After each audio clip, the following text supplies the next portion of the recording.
बैठेंगे अपनी अपनी जगहों में, बोलेंगे अपने पड़ोसी को आपका स्वागत है परमेश्वर के प्रेजेंस में। हंसते हुए बोलना। क्या बोलेंगे? क्या बोलेंगे पड़ोसी को? हमारा परमेश्वर मरा हुआ जिंदा खुदा है, जीवित परमेश्वर है। सो जब जीवित परमेश्वर को आप आराधना करेंगे, आप उस एक्साइटमेंट के साथ एक दूसरे को वेलकम करेंगे। हो सकता है आपकी चेहरे का खुशी देके उसके ऊपर भी आ जाए उस आशीष और अनुग्रह को, क्योंकि हम परमेश्वर का आराधना करते हैं। वो ब्लेस्ड गॉड है, मुझे और आपको आशीष अनुग्रह देने के लिए हमें बुलाया गया। हालेलुया। टेस्टिमोनियां आपकी लाइफ में होंगे, परमेश्वर आपको ब्लेस करेंगे, आगे बढ़ेंगे। और नेक्स्ट लेवल बोने का टाइम आ गया। परमेश्वर लेफ्ट राइट आपको बढ़ा रहा है। जब मैं जानता हूं जब परमेश्वर कुछ बड़े काम करने के लिए उसकी बहुत लोगों से वो प्यार करते हैं, ऐसे लोगों को बुलाते हैं परमेश्वर। आप सोच रहे फरीदाबाद में परमेश्वर का हाई लेवल पे काम हो रहा है और आपकी लाइफ टाइम में ये काम परमेश्वर कर रहा है।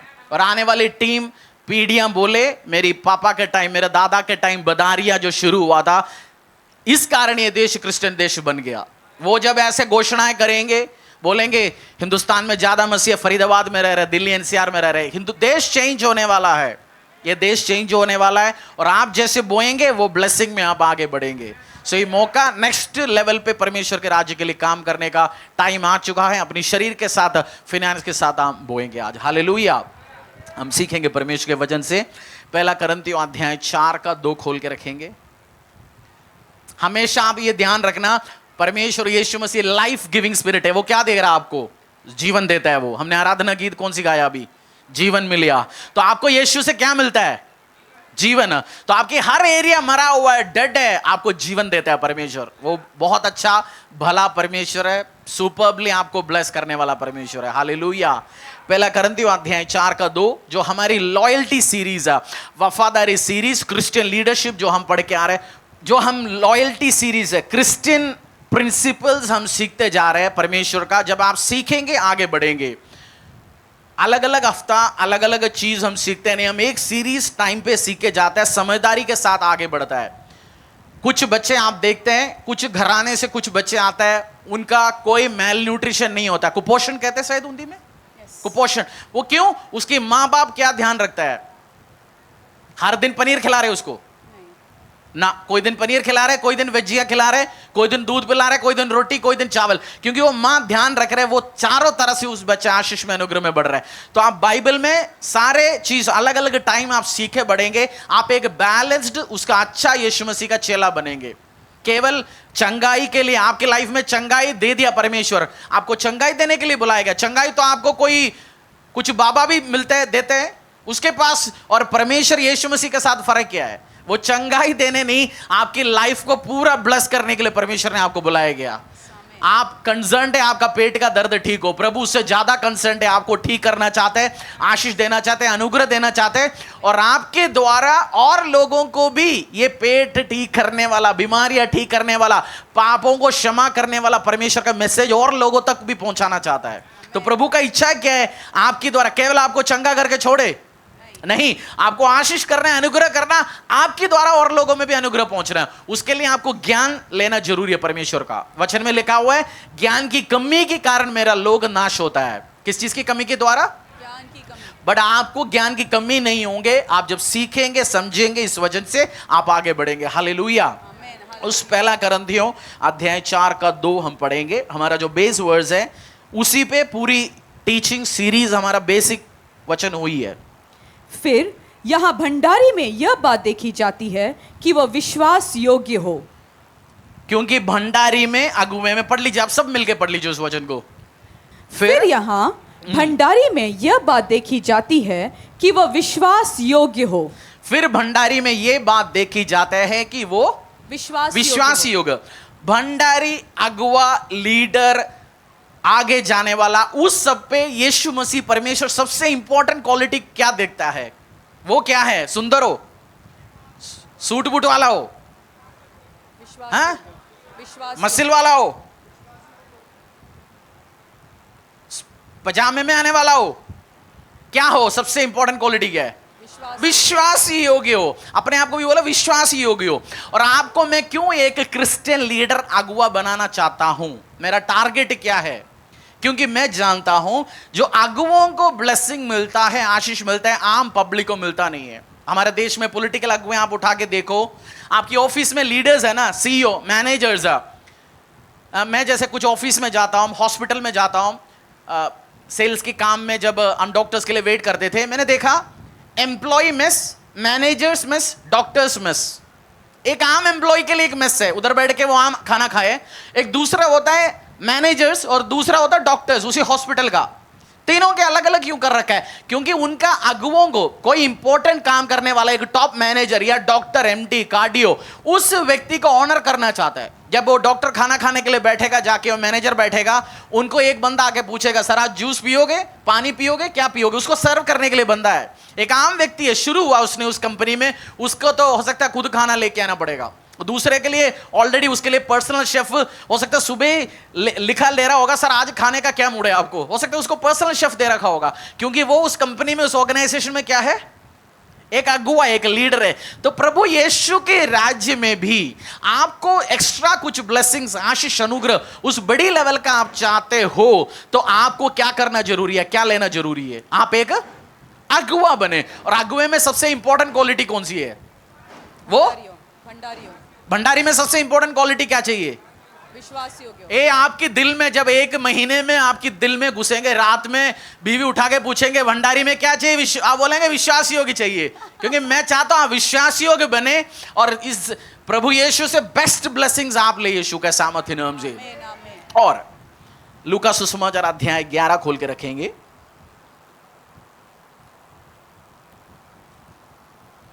11 को खोल के रखेंगे।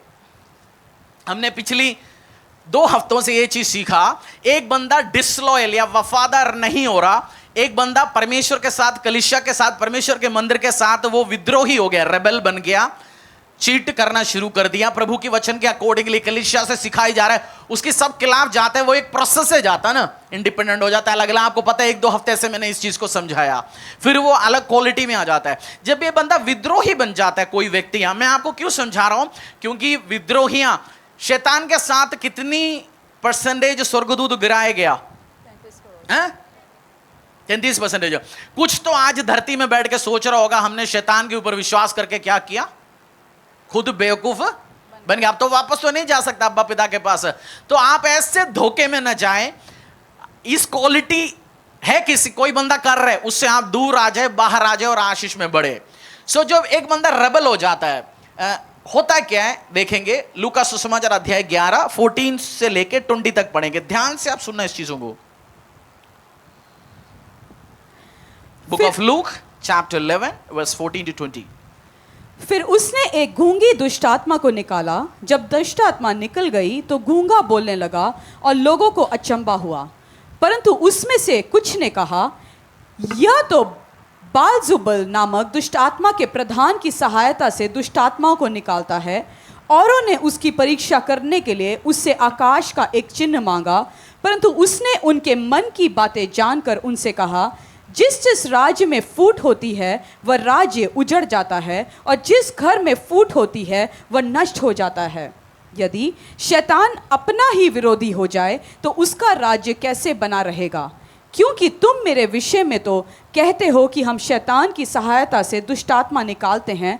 भला यदि मैं शैतान की सहायता से दुष्टात्मा को निकालता हूं तो तुम्हारी संतान किसकी सहायता से निकालते हैं? इसीलिए वे ही तुम्हारा न्याय चुकाएंगे। परंतु यदि मैं परमेश्वर की सामर्थ से दुष्टात्माओं को निकालता हूं तो परमेश्वर का राज्य तुम्हारे पास आ पहुंचा है। 20 तक। हाँ जी। प्रभु यीशु मसीह ने दुष्ट आत्मा को निकालता था, लोगों को चंगा करता था। लोगों ने आरोप करना शुरू कर दिया, कुछ ग्रुप, कुछ टीम, कुछ व्यक्तियां, ये दुष्ट आत्मा को कैसे निकाल पा रहे? दुष्ट शक्तियों को इस्तेमाल करके। बिलजुबुल, वो डेविल का, शैतान का दूसरी एक नाम है, king of the flies. Flies को क्या बोलते हैं? मक्खियों का राजा, वो शैतान का एक दूसरा नाम है। तो वो लोग, मसीह लोग समझो, क्रिश्चियंस, यहूदियां, वचन पढ़े हुए, वो कह रहे हैं ये तो दुष्ट शक्तियों की पावर के द्वारा निकालना शुरू किया। क्या यीशु मसीह दुष्ट शक्तियों को इस्तेमाल करके उसको निकाल रहा था? पूछो पड़ोसी से, निकाल रहा था? परमेश्वर स्वर्ग में उसके अब्बा पिता परमेश्वर ने, क्रिएटर गॉड ने जो पावर दिया उसको इस्तेमाल करके दुष्ट शक्तियों को निकाल रहा था, लोगों को चंगा कर रहा था। बट आरोप क्या फेस करना शुरू किया? यीशु मसीह शैतान को इस्तेमाल कर रहे जी, वो कर रहे। यीशु मसीह के ऊपर आरोप लगा। यीशु मसीह के ऊपर क्या क्या हुआ? आप एक चीज समझना है, शैतानी लोग जो डिसलॉयल हो जाता है उनका एक वेपन है, वो अगुओं को, प्रभु को, कलीसिया को, क्रिश्चियन व्यक्तियों को, परमेश्वर का काम कर रहे, उन सब को आरोप लगाना शुरू करेंगे। आरोप, एक्यूसेशन। प्रभु के एक दास, मैंने एक किताब में पढ़ा, वो एक मेगा चर्च की पास्टर है। आज उनकी चर्च में 1000, 400, 500, 1000 लोग हो गया था। और चर्च में बहुत सारे हीलिंग मिरेकल, जैसे हमारी चर्च में टेस्टमनी आता है हर हफ्ते, अलग अलग अलग ब्यूटीफुल, फाइनेंस का, ब्लेसिंग्स का, शरीर का फाइनेंस, उस चर्च में भी आना शुरू हो गया। तो लोग इनको गाली देना शुरू कर दिया, ये भी शैतान से निकाल रहे हैं। कोई इसको मीडिया में गाली देता है, कोई फेसबुक नहीं था उस टाइम, मैगजीन में उनके खिलाफ किताबें लिखना शुरू कर दिया।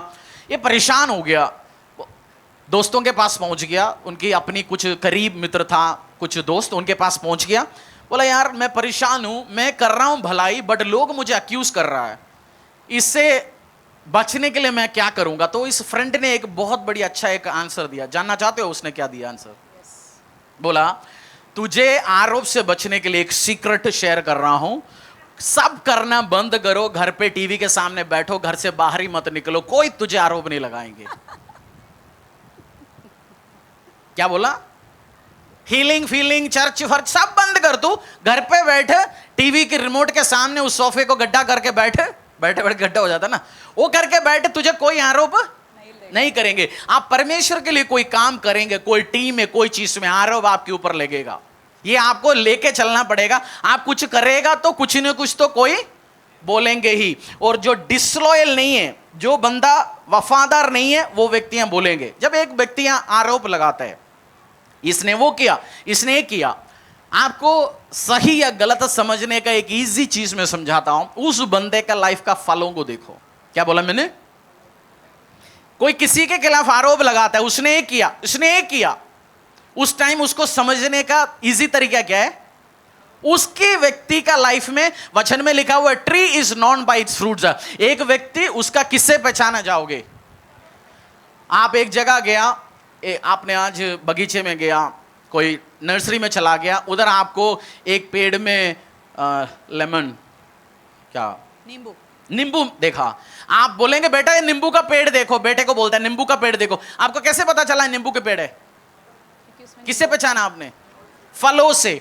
तो व्यक्तियों का लाइफ देखो। यूजुअली जो बंदा सक्सेसफुल, कलीसिया, ब्लेसिंग व्यक्तियों को जो आरोप लगाता है, वो मोस्ट ऑफ द टाइम जो आरोप लगाने वाला व्यक्ति होता है फेलियर्स होता है, रिजेक्टेड होता है, और आधा 80% वेले होते हैं। 80% क्या होता है? इनके पास कोई काम नहीं है करने के लिए। आपने मुकेश अंबानी को बैठ के दूसरी एक बिलियनर को गाली देकर सुना? आप दिखाओ एक वीडियो, मुकेश अंबानी बैठ के बोल रहे हैं ये पैसा कमा रहे गलत है। देखा वीडियो में है? कहीं है? नहीं। पैसे वाला कभी आप देखना, क्योंकि उसको पता है उसके पास टाइम है ही नहीं। जो वेले होता है, जो डिसलॉयल बन चुका है, जिसको विजन नहीं है खुद का, खुद आगे बढ़ने का, परिवार फैमिली का काम करना है, प्रभु के लिए कुछ करना है, वो आरोप लगाते रहेंगे। क्योंकि उनका लाइफ में फल क्या है? फेलियर का। उनके लाइफ में फल क्या है? फेलियर का, रिजेक्शन का। और खाली है, मैं बहुत बार जो आरोप लगाते हैं टीवी में, न्यूज़ों में, चैनलों में, फेसबुक में, मैं बैठ सकता हूं यार इनके पास टाइम कहां से इतना। मैं अपना शेड्यूल उठा के देखता हूं, मुझे कम से कम 3 घंटा दिन में प्रे करना है मिनिमम। और मेरी ऑफिस में जो प्रेयर बुक, ऑफिस में मेरी घर का जो प्रेयर रूम है, 5 बुक नहीं पढ़ी है जो मैंने पढ़ा नहीं, खरीद के रखा है। 4 बुक पढ़ी है, किसी को मैंने 20%, 10% खत्म कर रखा है। और मेरी किंडल में जो ई बुक पढ़ते हैं ना, किंडल डिवाइस, उसमें 10 बुक ऐसे पढ़ा है मैंने, 10%, 20% पढ़ के छोड़ रखा है। मैं सोचता हूं यार पढ़ूंगा कैसे और इसको खत्म कैसे करेंगे? टाइम मेरे पास और करने वाला। आप में से बहुत सारे successful manager, businessman, corporate employees आप बैठे, आप भी सोचते हैं ना आपके पास टाइम है? नहीं है ना? आपके पास टाइम है तभी तो आप सक्सेसफुल है, क्योंकि आप अपने काम में फोकस कर रहे हैं। जो आरोप लगाते हैं वेले, इनके पास बहुत टाइम है। तो आप पहचानना इसके पास इतने टाइम कहां से आ रहा है। मैंने बीच में कोई और दिन मेरी स्पिरिचुअल फादर के खिलाफ एक लड़की बैठ के वो देख रहा था, मैंने देखा वो देते जा रहे, उसकी बाप खुद से टाइम के आके बाद बोला मैंने तो इसको घर से बाहर निकाल रखा है। पति ने बोला मैं छोड़ के गया। वो इतनी अग्रेसिवली बात कर रहे, मैं बोल रहा हूँ मीडिया के सामने, पब्लिकली सामने ऐसे अग्रेसिव है, पति ने तो बोल दिया होगा, उसने तो जान छुड़ा के भाग गया होगा मुझे लगता है। उस लेडी को देखे मुझे लग गया भाई साहब पति तो सोच लिया होगा आज तो मेरा जान बचाओ इससे। खाली है, टाइम फालतू वेला है। आपको डिसलॉयल बंदा जो हो जाता है, बन जाता है, वो खाली बैठता है। अपने लाइफ को आप बिजी कराओ। बोलो पड़ोसी को भाई साहब आज से बिजी कराओ, फालतू टाइम फालतू वेस्ट नहीं करना, बिजी कराओ। बाइबल पढ़ो, वचन पढ़ो, प्रार्थना करो, आगे बढ़ो, बिजी करो अपनी लाइफ को। नहीं तो वेले होंगे, वो लाइफ डिसलॉयल। दूसरा क्या कर रहे, क्या कर रहे वो देखेंगे। व्यक्तियों को पहचानने का सीक्रेट क्या मैंने बोला, क्या करोगे आप हैं? फलों से। बोला फलों से मैं पहचानूंगा उसकी लाइफ में क्या है, उसकी लाइफ में क्या नहीं है। और जब ये वो उस व्यक्ति अब्सलोम दाऊद के साथ खड़ा होने के टाइम में, अब्सलोम कहां से शुरू हुआ, निकला उसकी शरीर से। व्यक्तियों का फलों को देख के आप पहचान सकते हैं। और लॉयल्टी, वफादारी, आपको एक चीज समझना है। एक एग्जाम्पल आपको देके समझाता हूं। आप आज नहीं समझो, आप गाड़ी लेके निकला, आपने साइड में देखा बहुत लोग खड़ा है, आपने भी गाड़ी रुक के देखा यार हो क्या रहा है, देखते जरा। देखा दो बंदे के बीच में लड़ाई हो रहा है। क्या है? दो बंदे के बीच में। आपने देखा गाड़ी में बैठ के एक पतला दुबला सा बंदा, उसका एक हाथ नहीं है, विकलांग दिव्यांग जो भी है, और एक दूसरा अट्टा कट्टा बंदा इसको पीट रहा है अच्छी तरीके से।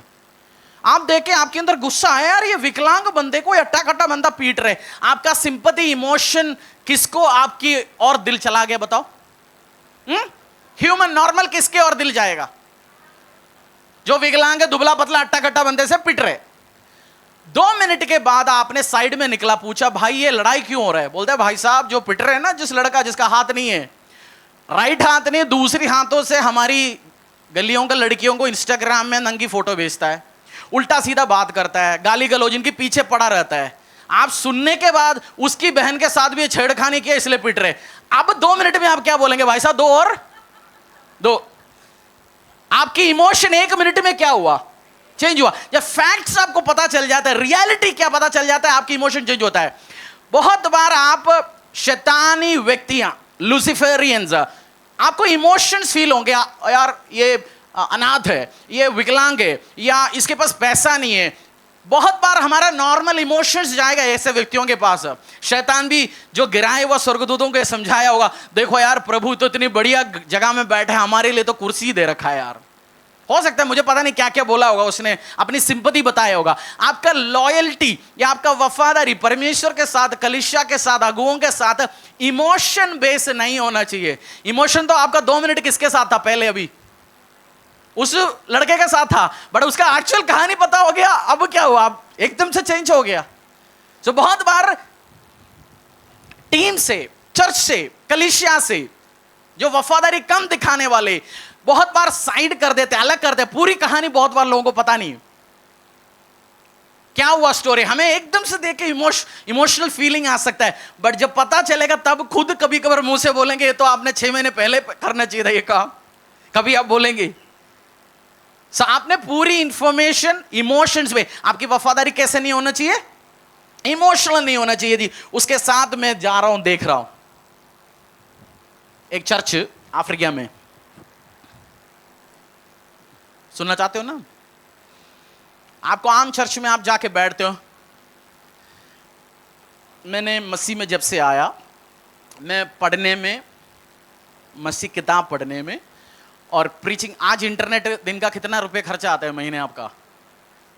300 रुपये ना, 2-2.5 GB।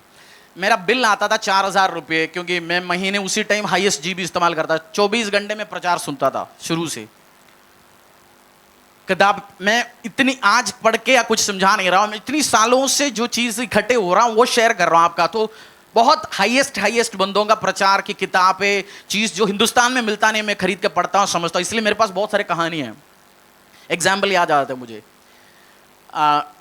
एक अफ्रीका के चर्च में 1000 लोग करीब थे उस चर्च में, और उधर एक पास्टर, सीनियर पास्टर का एक एसोसिएट पास्टर था जो सीनियर पास्टर जी जब कहीं छुट्टी में गया, कहीं बाहर कहीं प्रचार के लिए गया, इस एसोसिएट पास्टर को प्रचार करने के लिए खड़ा करते थे। तो एक दो बार होता है।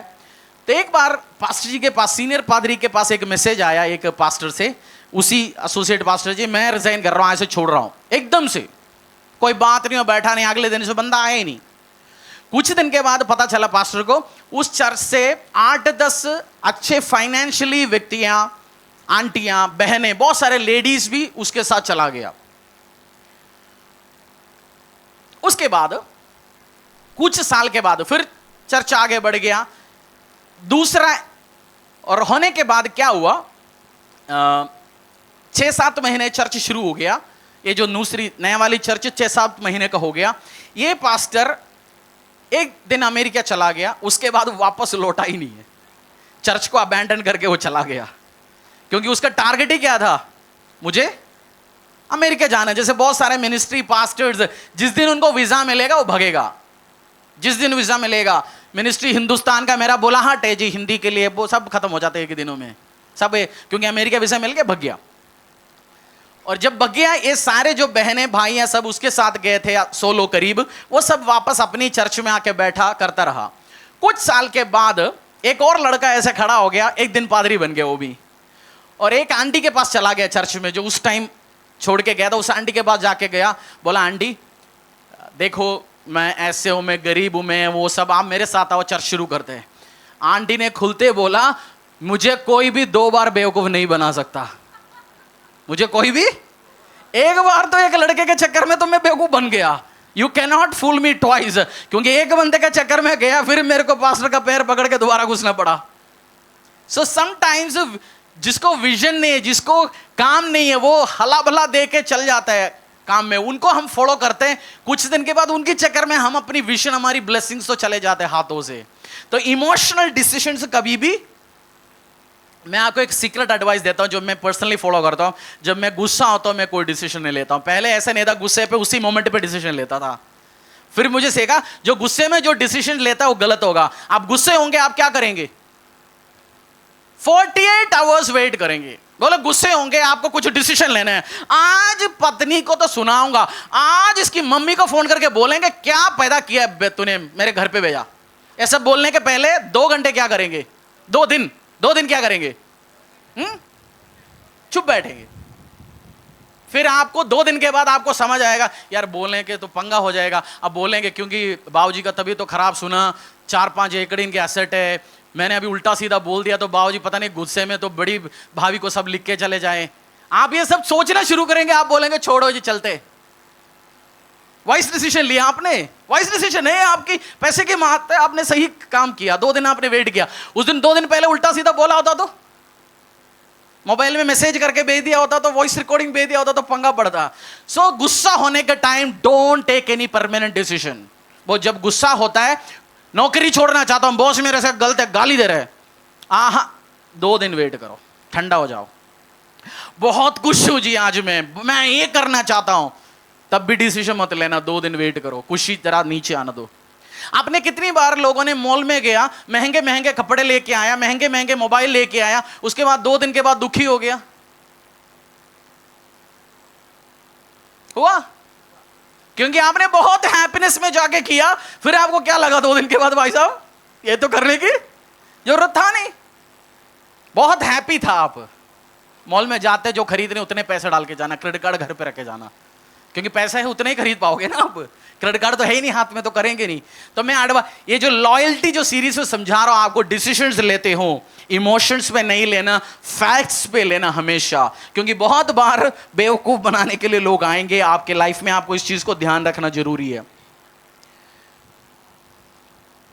जोनाथन कौन था बाइबल में? योनाथन दाऊद का बेटा, और वो किसका बेटा था? शाऊल का। और उस टाइम इजराइल का राजा कौन था? शाऊल। और जोनाथन को पता चल गया परमेश्वर ने मेरी पापा को नहीं, ना मुझे, अगला राजा बनने के लिए किसको चुना?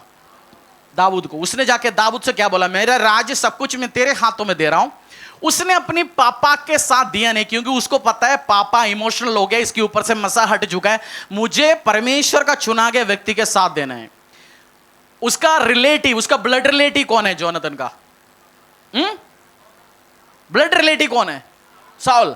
बहुत बार आपकी ब्रदर, आपकी सिस्टर, आपका चाचा, मामा, ताई, मूसा, मौसी गलत डिसीजंस लेंगे, बट आप इमोशन में उनका साथ दे दिया, आप भी उसी में गिनाई जाएंगे। योनाथन मर गया। योनाथन मरने के बाद उसकी वंश से निकला हुआ बेटे के ऊपर दाऊद ने दया दिखाया। उस लड़का दाऊद की प्लेट पे बैठ के किंग के साथ डेली रात को भोजन करता था। दाऊद ने ऑनर किया, और खिलाफ होता था, दाऊद के खिलाफ खड़ा होता था, उसको ब्लेसिंग मिलता नहीं। बहुत बार इस चीज को आपको समझना है। आपकी रिलेटिव डिसलॉयल हो गया, आपकी फ्रेंड प्रभु को। मेरे स्पिरिचुअल फादर एक स्टोरी हमेशा सुनाता है, बोलते हैं वो और उनके एक भाई था, दोनों प्रभु में आया, दोनों के लाइफ में आशीष आया, अनुग्रह आया। अपोस्टल जी बोलते हैं वो तो मेरे से थोड़ा, मुझे लगता है और ज्यादा स्पिरिचुअल, और ज्यादा समझदार लगा मुझे, बट जब सताव आया वो छोड़ के गया प्रभु यीशु को, मैं रहा प्रभु में। तो आज वो चाहता है काश मैं भी खड़ा होता, आज वो चाहता है दूसरा, बट वो टाइम चला गया। आज सुधर गया तो आगे ब्लेसिंग्स मिलेंगे, बट जो 20 साल की उम्र में मिलने वाला ब्लेसिंग तो अभी 40 में मिलने से क्या फायदा है? वो 20 साल का था, वो 30 साल का, 40 साल का। तो कुछ रिलेटिव्स, फ्रेंड्स यीशु को छोड़ेंगे, कलीसिया छोड़ेंगे, उल्टा सीधा काम करेंगे, आप उनके साथ नहीं जाना। सहेली, कुछ सहेलियां छोड़ रहे, आपको लेके आया था प्रभु यीशु में, वो छोड़ के गया। मुझे सहेली का साथ देना चाहिए। आपकी उस सहेली का लाइफ का एक असाइनमेंट था, तुझे प्रभु यीशु में लेके आना था। जो व्यक्तियां मुझे अंकल मेनन से मिलवाया, वो मेरी लाइफ में नहीं, उसका काम था मुझे धोखा दे के लेके आना था इधर। उसने अपनी असाइनमेंट पूरी कर लिया, आगे चला गया। तो आपको इस चीज को समझना है। और जब डिसलॉयल या ऐसे बंदों के साथ करेंगे क्या होंगे? पास्टरी आप क्यों सिखा रहे? लूसीफरियंस जन्म लेता है, होता है। एब्सलोम पापा किलर, पापा को मारना चाहता है, आज भी होता है, जन्म लेता है, ये आप अवॉइड नहीं कर सकता। और अहितोफल ट्रेटर, चीट करने वाला जन्म लेंगे, जूडस जन्म लेंगे। इस धरती में जीसस क्राइस्ट से बेस्ट पास्टर तो कोई है ही नहीं, उधर भी एक जूडस निकल आया। तो इमेच्योर बंदा बोलेंगे ना जी ऐसे था, धोखा नहीं होता, होता है, ऐसे व्यक्तियां चलेंगे, आता है आपके लाइफ में। आज नहीं 10 साल के बाद आएंगे। आपको एक बार किसी ने बेवकूफ बनाया, प्रभु से दूर कर लिया, दोबारा कोई और व्यक्ति आएंगे 5 साल के बाद, आप क्या बोलेंगे? भाई साहब मैं 2 बार एक ही गलती में बेवकूफ नहीं बनता, इस बार don't fool me this time, भगे इधर से। इनके साथ डील कैसे करेंगे? रोमन 16, पास्टर जी मैं डील कैसे करना है मुझे बताओ सिचुएशंस में। रोमन 16-17, बुक ऑफ रोमियो अध्याय 16। मैं भी ये काम करता हूं, आपको समझाता हूं। अब हे भाइयों, मैं तुमसे विनती करता हूं कि जो लोग उस शिक्षा के विपरीत जो तुम में पाई है फूट डालने और ठोकर खिलाने का कारण होते हैं, उन्हें ताड़ लिया करो और उनसे दूर रहो। I urge you, brothers and sisters, to watch out for those who cause division and put obstacles in your way that are contrary to the teaching you have learned. Keep away from them. एक और बार पढ़िए। अब हे भाइयों, मैं तुमसे विनती करता हूं कि जो लोग उस शिक्षा के विपरीत जो तुमने पाई है फूट डालने और ठोकर खिलाने का कारण होते हैं, उन्हें ताड़ लिया करो और उनसे दूर रहो। जो व्यक्तियां, स्लोली पढ़ो उसको, एक एक सेंटेंस करके। हाँ, मैं तुमसे विनती करता हूं कि जो लोग उस शिक्षा के विपरीत जो तुमने पाई है फूट डालने और ठोकर खिलाने। फूट क्या होता है? फूट कंफ्यूजन। जैसे आपकी कुछ रिश्तेदार आपके घर में आने के बाद मियां बीवी के बीच में लड़ाई होता है, क्योंकि उस आंटी ने क्या करके गया घर पे? कुछ बीज बो के गया, एक कान में बोल के गया। बीवी को जरा देख लेना यार ध्यान से, मोबाइल में ज्यादा बैठते हैं। हमारी पड़ोस में ऐसे एक बैठने वाली थी, किसी के साथ भग गया। आपकी बीवी तो आपकी बर्थडे के लिए गिफ्ट खरीदने के लिए मोबाइल देख रहा था, उसने आंटी ने क्या करके गया? फूट। और आगे,